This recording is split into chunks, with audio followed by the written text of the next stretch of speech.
This is it? Death by stabbing? What the hell?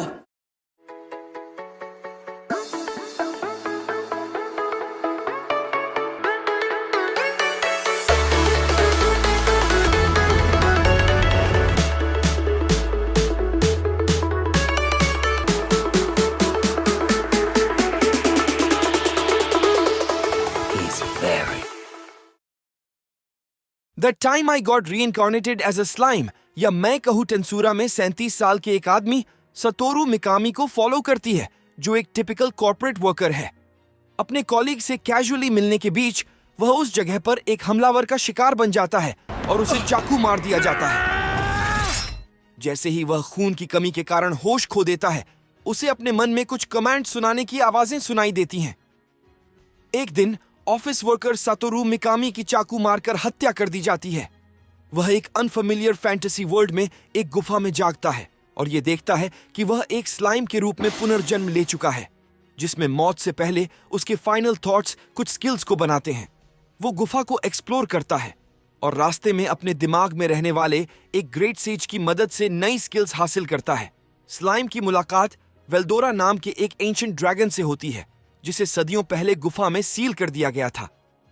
Slime, जिसे रिमुरु Tempest का नया नाम दिया गया है, वो वेल्डोरा को अपने प्रेडेटर स्किल का यूज करके उसे अपने शरीर के अंदर निगलने और दोनों तरफ से इसे एनालाइज करके उसकी सील तोड़ने का तरीका खोजने में मदद करता है। कुछ क्रीचर्स को निगलने में और स्किल्स हासिल करने के बाद ह्यूमन एडवेंचरर्स के एक ग्रुप द्वारा एंट्रेंस खोलने के बाद रिमुरु को गुफा से बाहर निकलने का रास्ता मिल जाता है। इसके बाद रिमुरु का सामना गॉब्लिन्स के एक ग्रुप से होता है, जो डायर वॉल्व्स के एक ग्रुप के खिलाफ उनकी रक्षा करने में उससे मदद मांगते हैं। गॉब्लिन्स के साथ मिलकर काम करते हुए रिमुरु डायर वॉल्व्स के खिलाफ लड़ता है और उनके लीडर को मार डालता है, जिससे उन्हें सरेंडर करना पड़ता है। गॉब्लिन और डायर वॉल्व्स को एक साथ रहने के लिए मनाने के बाद रिमुरु उन सभी को नाम देता है, लेकिन फिर उसका जादू के खत्म होने के कारण वो 3 दिनों के लिए बेहोश हो जाता है।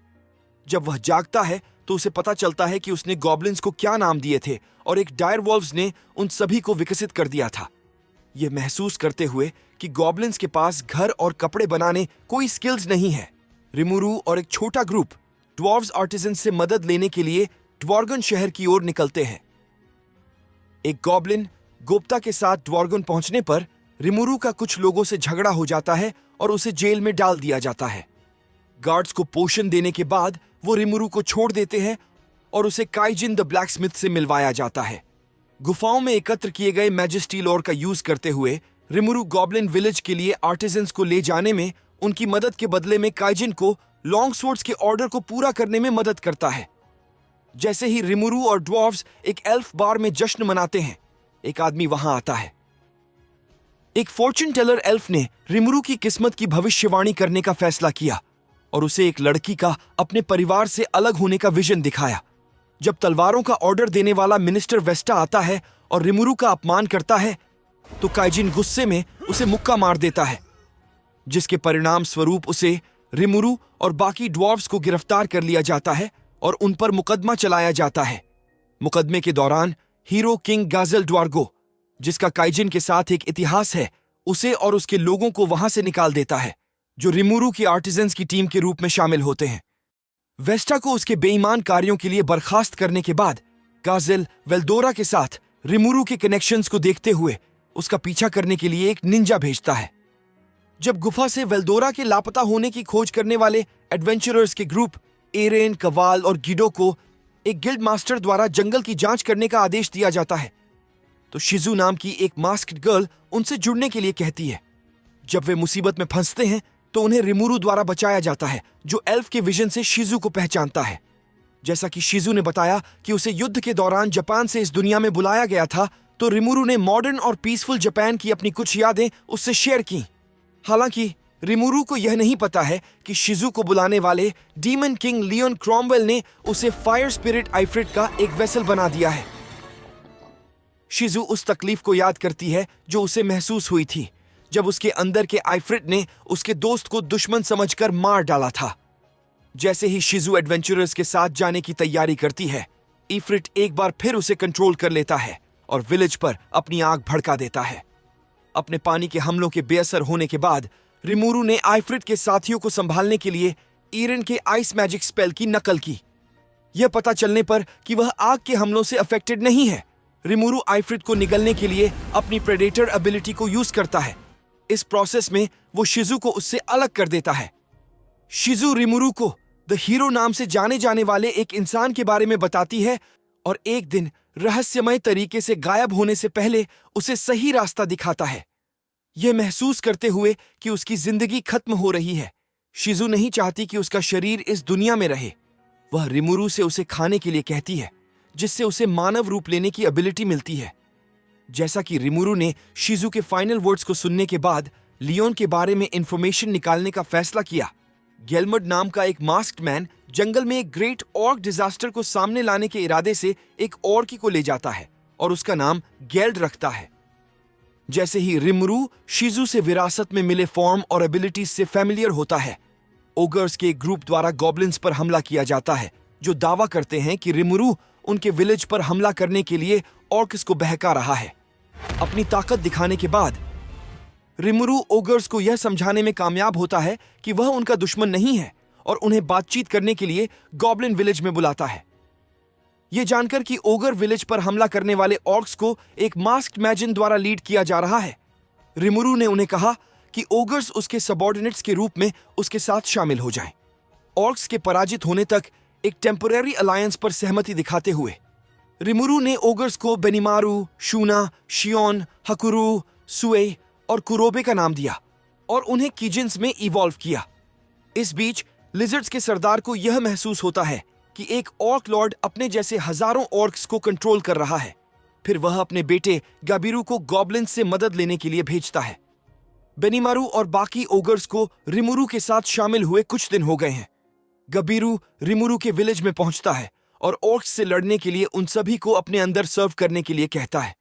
गोप्ता को गाबिरू के खिलाफ ड्यूअल करने के लिए भेजा जाता है। उसने अपनी सीखी हुई स्किल से उसे तुरंत हरा दिया और लिजर्ड्स को पीछे हटने के लिए मजबूर कर दिया। बाद में रिमुरु के पास ट्रेनी नाम की एक ड्रायड आती है, जो उससे ऑर्क लॉर्ड को हराने के लिए कहती है। ट्रेनी बताती हैं कि ऑर्क लॉर्ड ने ऑर्क्स पर एक यूनिक स्किल स्टार्व्ड को यूज किया है, जिससे वे लगातार खाने की कोशिश करते हैं और ज्यादा पावर हासिल करने के लिए अपने मरे हुए साथियों को भी खा जाते हैं।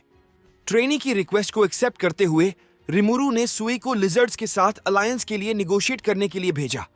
जैसा कि सरदार ने अपने सैनिकों से रिमुरु के समूह के आने तक ऑर्क्स के साथ युद्ध में शामिल न होने का ऑर्डर दिया, गाबिरू जेलमुड के मैसेंजर लैप्लेस के शब्दों से प्रभावित होकर सरदार की पोजीशन पर कब्जा कर लेता है और ऑर्क्स की असली पावर से अनजान लिजर्ड्स को ऑर्क्स पर सीधा हमला करने के लिए ले जाता है। रिमुरु के ग्रुप की मुलाकात गाबिरू की बहन से होती है, जो उन्हें गाबिरू के बारे में बताती है और उसे सरदार को बचाने और लिजर्ड्स को बचाने के लिए कहती है। इस बीच ऑर्क्स द्वारा एक सैनिक को खाने और उसकी शक्तियां हासिल करने के बाद गाबिरू और उसकी सेना खुद को घिरा हुआ पाती है। वही ट्रेनी ने गेलमर्ड और लैप्लेस को ढूंढा और उन्हें जंगल छोड़ने के लिए मजबूर किया। गाबिरू ऑर्क के जनरल के खिलाफ संघर्ष करता है, लेकिन रिमुरु के ग्रुप के आने से वो बच गया। गैंग जनरल और ज्यादातर ऑर्क सेना को हरा देती है, जबकि सुई सरदार को बचा लेता है, जिसके बाद रिमुरु गेल्ड द ऑर्क लॉर्ड का सामना करने जाता है। गेलमुड अचानक सामने आता है, यह खुलासा करते हुए कि उसने ऑर्क लॉर्ड को एक नए डीमन लॉर्ड में बदलने के लिए बनाया है। रिमुरु को हराने में असफल होने के बाद गेल्ड द्वारा गेलमुड को मार दिया जाता है और खा लिया जाता है, जो डीमन लॉर्ड ऑर्क डिजास्टर में विकसित होता है, जो कीजिन्स को हराने के लिए बहुत शक्तिशाली साबित होता है। गेल्ड की पावर को महसूस करते हुए रिमुरु ने उसके खिलाफ लड़ने के लिए ग्रेट सेज को उसके शरीर को कंट्रोल करने के लिए कहा, लेकिन गेल्ड में फायर रेजिस्टेंस विकसित होने के बाद रिमुरु ने कंट्रोल फिर से शुरू कर दिया और गेल्ड के साथ लड़ाई में एंगेज हो गया, ये देखने के लिए कि कौन पहले दूसरे को कंज्यूम कर सकता है। यह जानकर कि गेलमुड द्वारा छेड़छाड़ किए जाने से पहले गेल्ड अपने लोगों को पीड़ित करने वाले अकाल को समाप्त करने की खोज में था, रिमुरु ने उसके शरीर के साथ साथ उसके पापों को भी भस्म कर दिया। बाद में जैसे ही ऑर्क्स भूखे रहने के प्रभाव से मुक्त हो जाते हैं, कीजिन्स रिमुरु को सर्व करना जारी रखते हैं। रिमुरु ने लिजर्ड्स, गॉब्लिन्स और ऑर्क्स को एक साथ रहने की अनुमति देने के लिए जूरा फॉरेस्ट अलायंस को शुरू किया, जो अनजाने में अलायंस के चांसलर के रूप में सामने आया। रिमुरु ने ऑर्क लॉर्ड के बेटे को गेल्ड का नाम दिया, जिससे वो ऑर्क किंग और बाकी ऑर्क्स को हाई ऑर्क्स में विकसित किया गया। फिर वह लिजर्ड के सरदार को अबीरू नाम देता है।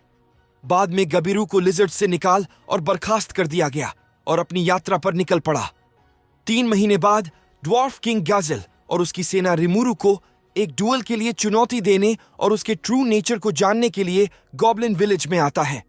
रिमुरु उसके सभी हमलों को रोकने में सफल होने के बाद और यह जानने पर कि दोनों के एक ही सोर्ड मास्टर हकुरु हैं, गाजिल स्वीकार करता है कि वह बुरा नहीं है और उनके बीच एक ट्रीटी ऑफर करता है। जूरा टेम्पेस्ट फेडरेशन बनाया जाता है और एक ऑफिशियल नेशन के रूप में उन्हें मान्यता मिलती है। रिमुरु के साथ अलायंस बनाने के 2 दिन बाद गाजिल फिर से वहां आता है और अपने साथ वेस्टा को लाता है, जो पास्ट में हुई परेशानी के लिए रिमुरु और काइजिन से माफी मांगता है और एक रिसर्चर के रूप में उनके लिए काम करना शुरू कर देता है। गबीरू और उसकी बहन कई लिजर्ड्स के साथ रिमुरु के सर्वेंट बन जाते हैं। रिमुरु द्वारा उन्हें नाम देने के बाद वो ड्रैगन यूथ्स में विकसित होते हैं। कुछ समय बाद मिलिम नावा डीमन लॉर्ड्स में से एक ऑर्क लॉर्ड की हार के बाद जूरा फॉरेस्ट में इंटरेस्ट लेती है और रिमुरु के पास जाती है। अपने मालिक की सेफ्टी के डर से रंगा और कीजिन्स रिमुरु की रक्षा करते दिखाई देते हैं, लेकिन मिलिम की जबरदस्त पावर के खिलाफ कुछ नहीं कर पाते। अंत में रिमुरु ने मिलिम के मुंह में थोड़ा शहद डालकर उसे शांत किया और दोनों दोस्त बन गए। मिलिम ने उसके साथ विलेज में रहने का फैसला किया, इस बात से राहत पाने के बावजूद कि वह अब उन पर हमला नहीं करेगी। रिमुरु की काउंसिल मिलिम और रिमुरु की नई दोस्ती से चिंतित हो जाती है, क्योंकि बाकी डीमन लॉर्ड्स इसे अपनी पावर को बैलेंस करने के लिए उसे खतरे के रूप में देख सकते हैं। वेस्टा रिमुरु के पोशंस के बराबर एक फुल पोशन विकसित करने में सफल हो जाता है, जिससे रिमुरु को शहर में लो पोशंस विकसित करने और निगोशिएट करने के लिए प्रेरित किया जाता है। तभी डीमन लॉर्ड कैरियन का बीस्ट कीपर फोबियो टेम्पेस्ट पर कब्जा करने के इरादे से आता है, लेकिन रिमुरु के शांतिपूर्वक चीजों को हल करने से पहले मिलिम तुरंत उसे हरा देती है। जानकारी के बदले रिमुरु मिलिम को एक नया हथियार देने को कहता है। बाद में यूम नाम के एक व्यक्ति के अंडर में बॉर्डर सर्वे कॉर्प्स एरन की पार्टी में शामिल हो गया और टेम्पेस्ट आया, जहां रिमुरु ने उनसे ऑर्क लॉर्ड को हराने का श्रेय लेने के लिए कहा। इस बीच डीमन लॉर्ड क्लेमन चारिब्डिस नाम के एक पावरफुल बीस्ट में दिलचस्पी लेता है और इन्वेस्टिगेशन के लिए टियर द हार्लेक्विन को भेजता है।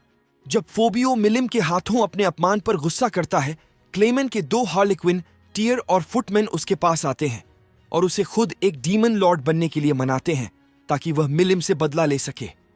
उसे बस इतना करना होगा कि चारिब्डिस को अपने शरीर पर कब्जा करने देना होगा और अपना नियंत्रण बनाए रखना होगा। फोबियो ने चारिब्डिस पर लगी सील को तोड़ दिया। टियर से पता चलता है कि उसे चारिब्डिस को पुनर्जीवित करने और उसे मिलिम के रास्ते भेजने का आदेश दिया गया था। ट्रेनी की बहन त्रैया रिमुरु को उसके रिवाइवल की चेतावनी देती है।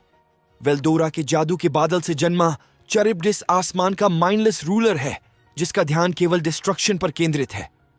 इसने अपने उत्पात में मदद के लिए स्पिरिट वर्ल्ड से 13 मेगालोडॉन को बुलाया और जूरा की ओर निकल गया है। रिमुरु और ड्वार्गन एम्पायर लड़ाई की तैयारी करते हैं। ड्वार्गन के 100 पेगासस नाइट्स की मदद से रिमुरु की फोर्सेस मेगालोडॉन्स को नष्ट कर देती हैं और फुल स्केल अटैक के साथ चारिब्डिस को नष्ट करने का प्रयास करती हैं, लेकिन वो असफल रहती हैं। इसके बाद रिमुरु खुद चारिब्डिस से लड़ता है, लेकिन उसे पता चलता है कि उसके अंदर फोबियो है और उसका असली टारगेट मिलिम है। रिमुरु के कहने पर मिलिम ने फोबियो की जान बचाते हुए चारिब्डिस को हरा दिया। लड़ाई के बाद फोबियो अपने द्वारा की गई सभी परेशानियों के लिए माफी मांगता है और उसका master demon lord Carrion tempest के साथ एक नॉन एग्रेशन पैक्ट को शुरू करता है। रिमुरु और बाकी लोगों को अंततः पता चला कि हाल ही में उन्हें जिन सभी परेशानियों का सामना करना पड़ा वे क्लेमन की हार्लेक्विन के कारण हुई थीं। शहर अपनी जीत का जश्न फिलेटेड मेगालोडॉन के साथ मनाता है। उस रात रिमुरु को एक सपना आया कि शिजुको अपने स्टूडेंट्स इस दुनिया में लाए गए 5 बच्चों की मदद न कर पाने का अफसोस है। रिमुरु उन्हें देखने के लिए रंगा के साथ इनग्रासिया के किंगडम में जाता है। वहां उसकी मुलाकात बच्चों के ग्रैंड मास्टर यूकी कागुराजाका से होती है, जो खुद एक टीनेजर है। यूकी रिमुरु के लिए शिजु के स्टूडेंट्स को पढ़ाने की व्यवस्था करता है, लेकिन उसे चेतावनी देता है कि उनमें से 2 अन्य दुनिया के लोग हैं जो यहां आए थे, बच्चे समन्स हैं जो समनर के लिए हथियार हैं। उनकी यंग बॉडी में इतनी एनर्जी है कि यह उन्हें 5 साल के भीतर मार डालेगी। रिमुरु शिजू की इच्छा पूरी करने और उन्हें बचाने का रास्ता खोजने की कसम खाता है। रिमुरु का कहना है कि उसे इस दुनिया में पुनर्जन्म हुए 2 साल हो गए हैं। इस प्रकार ऑक लॉर्ड इंसिडेंट के कम से कम 1 साल बाद मिलिम का आगमन हुआ। शिजू के स्टूडेंट्स रिमुरु को ज्यादा रिस्पेक्ट नहीं देते, इसलिए उसने ड्यूल्स की एक सीरीज में उन्हें उनके स्किल्स में अंतर दिखाने का फैसला किया। केनिया फायर मैजिक को यूज करता है, क्लोई वाटर मैजिक यूज करती है, गेल मैजिक बुलेट्स को यूज करता है, रियोटा शरीर में सुधार करने वाले मैजिक को यूज करता है और एलिस टॉयज को कंट्रोल करने के लिए पपेट्री को यूज करती है। लेकिन वे हार जाते हैं और उसे सेंसी के रूप में स्वीकार कर लेते हैं। रिमुरु ट्रेनी के पास जाता है, यह विश्वास करते हुए कि अगर सुपीरियर स्पिरिट्स का वास होगा तो बच्चे जिंदा रहेंगे, क्योंकि शिजू को एक बच्चे के रूप में बुलाया गया था लेकिन वह एडल्टहुड तक जिंदा रही, शायद इफ्रिट के कारण। ट्रेनी उसे स्पिरिट्स की जगह की ओर ले जाती है, लेकिन स्पिरिट्स की क्वीन के साथ ड्राइड्स ने एक बार मरे हुए लोगों को सर्व किया था। उन्होंने इसके साथ अपना लिंक खो दिया है और अब वो उसकी एंट्रेंस को नहीं जानते हैं। स्टूडेंट्स के साथ पिकनिक पर जाते समय वे एक स्काई ड्रैगन को कैपिटल की ओर जाते हुए देखते हैं और रिमुरु इंटरफियर करता है और उसे खत्म कर देता है।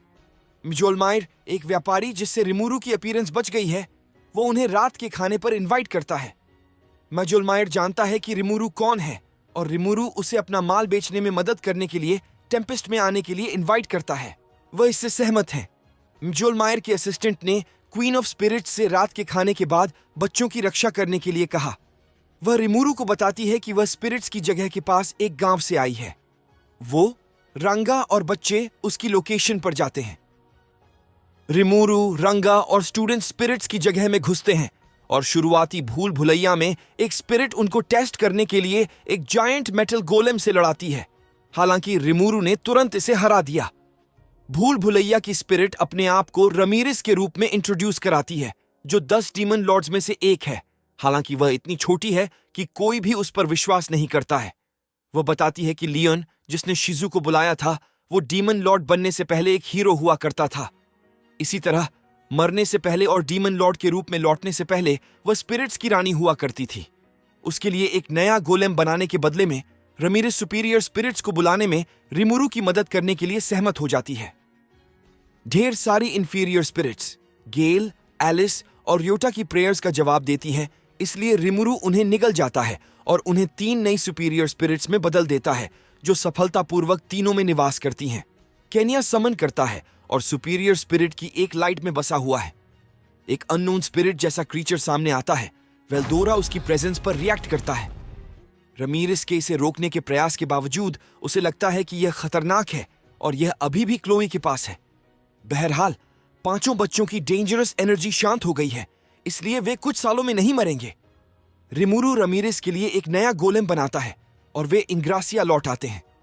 यूकी को लगता है कि जिन भी देशों ने बच्चों को छोड़ दिया है, वे उन्हें वापस लेने की कोशिश नहीं करेंगे ताकि वे नॉर्मल जिंदगी जी सकें। रिमुरु यूकी को यह नहीं बताता कि उसने उन्हें कैसे बचाया। रिमुरु पिछले 2 सालों के बारे में सोचता है और डिक्लेयर करते हैं कि उनकी सभी समस्याएं हल हो गई हैं। वह क्लोई को शिजू का मैजिक्यूल सप्रेसिंग मास्क देता है, लेकिन यह कंफर्म नहीं है कि क्यों, बस उसे लगता है कि यही बेस्ट है। रिमुरु के लिए अननोन एक शेडी वुमन उसकी जासूसी कर रही है। शिजू की मेमोरी।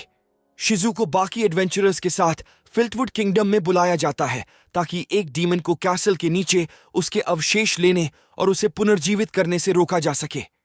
सिल्वर विंग्स की बात सुनकर फेमस एडवेंचरर्स की एक जोड़ी को एक नेमलेस डीमन ने मार डाला और कुछ पीछे हटने की कोशिश करते हैं। मिनिस्टर ने उन्हें जाने से मना कर दिया, ये बताते हुए कि उनमें से कुछ पर डीमंस हैं, जिससे ग्रुप में टेंशन बढ़ जाती है। भीड़ में से एक, पहले का एक डीमन हंसना शुरू कर देता है। दावा करता है कि नाइट्स ने छोटे डीमंस को बुलाया है, लेकिन कुछ समझाता नहीं है।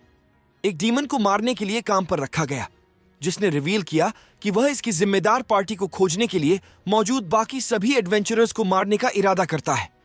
शिजू ने ऐसा होने से इनकार कर दिया और उसके साथ ड्यूल किया, जो खुद को कुरो कहता है। उसका एक वॉर शिजू के मास्क पर रिफ्लेक्ट होता है और उसके आर्म को उतार देता है। उसने यह कहते हुए पीछे हटने का फैसला किया कि लड़ाई अच्छी थी क्योंकि शिजू उसे चोट पहुंचाने में सक्षम थी। इसके बाद शीजू याद करती है कि कैसे लियोन ने उसे बताया था कि सबसे पावरफुल डीमंस उसके पूर्वज थे, जिन्हें रूज, रेड और नुआर, ब्लैक जैसे रंगों से जाना जाता था। नाइट्स में से एक उसे राजा के पास बुलाता है और कास्टल में ले जाता है। यह पता चला है कि राजा और मिनिस्टर उसी डीमन के पपेट्स थे जिसे रोकने के लिए उसे काम पर रखा गया था। जिसने ऑर्थोस का व्यक्तित्व अपना लिया है, वह हीरो जिसने पहले उसे हराया था और इस प्रकार ऑर्थोस नाम प्राप्त किया और एक आर्च डीमन बन गया। वे अपनी पूरी ताकत वापस पाने के लिए एडवेंचरर्स और शिजू की बलि देने का इरादा रखते हैं, जो अभी भी अपनी लड़ाई से थक गई है। ऑर्थोस उसे हराने में सक्षम है, लेकिन कूरो सही समय पर सामने आता है और राजा और मिनिस्टर को मार देता है। उसने रिवील किया कि उसे मरते हुए सिल्वर विंग्स ने बदला लेने के लिए बुलाया था और उसने अपना वादा पूरा किया। वह रूज पर निर्भर होने के बावजूद ओवर कॉन्फिडेंट होने के लिए ऑर्थोस को डांटता है और उसकी आत्मा को नष्ट कर देता है। ऑफिशियली राजा और मिनिस्टर को कूरो ने मार डाला, जिसे शिजू ने हरा दिया। जब तक वे अपनी कहानियां सीधी रखते हैं, कूरो का कहना है कि जाने से पहले उसके पास शिजू को निशाना बनाने का कोई कारण नहीं है। पोस्ट क्रेडिट में कूरो एक चिल्लाते हुए शीशे के माध्यम से रिमुरु को देखता है और डिक्लेयर करता है कि अगली बार रिमुरु उसे इस दुनिया की सच्चाई तक ले जाएगा। और इसके साथ ही that time I got reincarnated as a slime का सीजन 1 समाप्त हो गया। मैंने वास्तव में इस सीरीज को एंजॉय किया, जो आप मेरे रिव्यू से पहले ही जान चुके होंगे। अगर आपने पहला सीजन देखा है और दूसरा सीजन देखने के बारे में सोच रहे हैं, तो उसे जरूर देखें। कुछ अच्छे कैरेक्टर डेवलपमेंट के साथ दूसरे सीजन का एक्शन बहुत अच्छा है। मैं सीजन 2 का भी रिकैप अपलोड करूंगा, इसलिए अपडेट्स पाने के लिए चैनल को सब्सक्राइब करें।